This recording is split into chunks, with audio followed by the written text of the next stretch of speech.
উচ্চ শিক্ষিত যুৱক যুৱতীৰ স্বপ্নভংগৰ ভয়াবহ আখৰা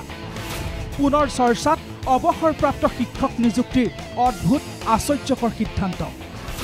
এখন মহাবিদ্যালয়ৰ অৱসৰপ্ৰাপ্ত শিক্ষক নিযুক্তিৰ বিজ্ঞাপনক লৈ বিতৰ্ক অৱসৰপ্ৰাপ্ত শিক্ষকক দিব খোজা হৈছে মাহে 1 লাখ টকাৰ পাৰিতোষিক প্ৰথমে এই বিজ্ঞাপনটোলৈ ভালদৰে মন কৰক লাহৰীঘাট চৰকাৰী মডেল ডিগ্ৰী কলেজৰ নামত প্ৰকাশ পোৱা বিজ্ঞাপনটোত কেইবাটাও পদৰ বাবে বিচৰা হৈছে কেইবাজনো অৱসৰপ্ৰাপ্ত শিক্ষকক মহাবিদ্যালয়খনত মুঠ 5টা বিভাগত 10 জন অৱসৰপ্ৰাপ্ত শিক্ষকক দিয়া হ'ব নিযুক্তি 24 জুলাইত পদসমূহৰ বাবে হ'ব ৱাক-ইন ইণ্টাৰভিউ দিয়া হ'ব মাহে 1 লাখ টকাৰ পাৰিতোষিক এই বিজ্ঞাপন প্ৰকাশ হোৱাৰ পাছতেই সকলোফালে চৰ্চা যি সময়ত হাজাৰ হাজাৰ যোগ্য নিবনুৱা যুৱক যুৱতীয়ে এটা চাকৰিৰ বাবে হাহাকাৰ কৰি আছে সেই সময়ত যোগ্য নিবনুৱাসকলৰ প্ৰাপ্য কাহি অৱসৰপ্ৰাপ্তসকলক চাকৰি দিয়াৰ কি যুক্তি থাকিব পাৰে বুলি উঠিছে প্ৰশ্ন বহুতৰে প্ৰশ্ন 30 বছৰ চাকৰি কৰি লাখ টকাৰ পেঞ্চনপ্ৰাপ্ত শিক্ষক এগৰাকী পাবলৈ আৰু কি আছে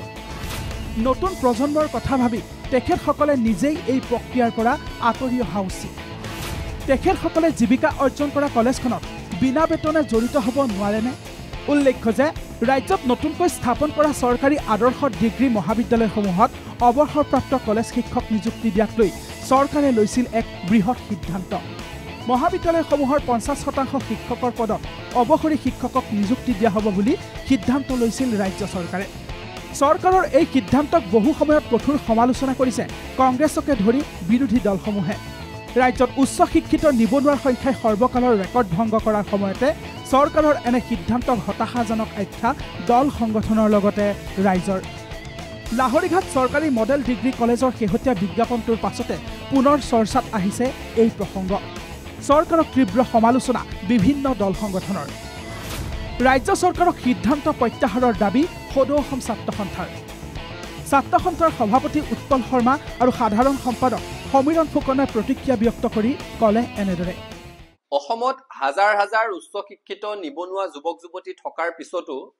অৱসৰপ্ৰাপ্ত শিক্ষকৰ জৰিয়তে পাঠদান কৰাব বিচৰা সিদ্ধান্তটো ডক্টৰ হিমন্ত বিশ্ব শৰ্মাই অসমৰ হাজাৰ হাজাৰ শিক্ষিত নিবনুৱা যুৱক যুৱতীৰ মূৰত শুধোৱা এক প্ৰচণ্ড ৰামটাঙন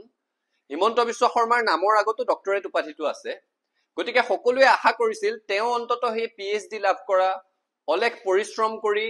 নেট স্লেটত উত্তীৰ্ণ হোৱা এই ছাত্ৰ ছাত্ৰীসকলৰ মনোকষ্ট বুজিব তেওঁলোকৰ আহ্বান শুনিব চৰকাৰক আমি স্পষ্টভাৱে দাবী জনাইছো আদৰ্শ মহাবিদ্যালয়ত অৱসৰপ্ৰাপ্ত শিক্ষকৰ জৰিয়তে পাঠদান কৰাৰ সিদ্ধান্ত প্ৰত্যাহাৰ কৰিব লাগে অতি শীঘ্ৰে এই মডেল কলেজসমূহত তেওঁলোকে ৰিটায়াৰ্ড শিক্ষক নিযুক্তি দিয়াৰ প্ৰক্ৰিয়াটো বাতিল কৰি নতুনকৈ তেওঁলোকে এডভাৰটাইজমেণ্টৰ জৰিয়তে নিবনুৱা যুৱক যুৱতীসকলক সংস্থাপিত কৰিব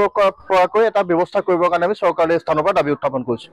আনহাতে কৃষক মুক্তি সংগ্ৰাম সমিতিৰ সাংগঠনিক সম্পাদক আকাশ দলেও প্ৰতিক্ৰিয়া ব্যক্ত কৰি চৰকাৰৰ সিদ্ধান্তক প্ৰত্যাহাৰৰ দাবী জনালে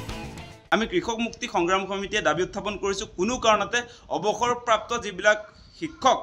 যিবিলাক ফেকাল্টিজ কলেজত শিক্ষকতা কৰিবৰ কাৰণে যি ধৰণৰ আবেদন বিচাৰিছে সেইটো আচলতে বাতিল কৰক একাংশৰ সমালোচনা উচ্চ শিক্ষিত এটা প্ৰজন্মক গভীৰ হতাশাত বুৰাই পেলাইছে এইখন ৰাজ্য চৰকাৰে ৰাজ্য চৰকাৰৰ এনে হঠকাৰী সিদ্ধান্তৰ সুফল উচ্চ শিক্ষা জগত আৰু সমাজত পৰাটো নিশ্চিত সেয়ে চৰকাৰে অনতিপলমে এই ব্যৱস্থা প্ৰত্যাহাৰ কৰক নিউজ ডেস্ক ৰিপৰ্ট NKTV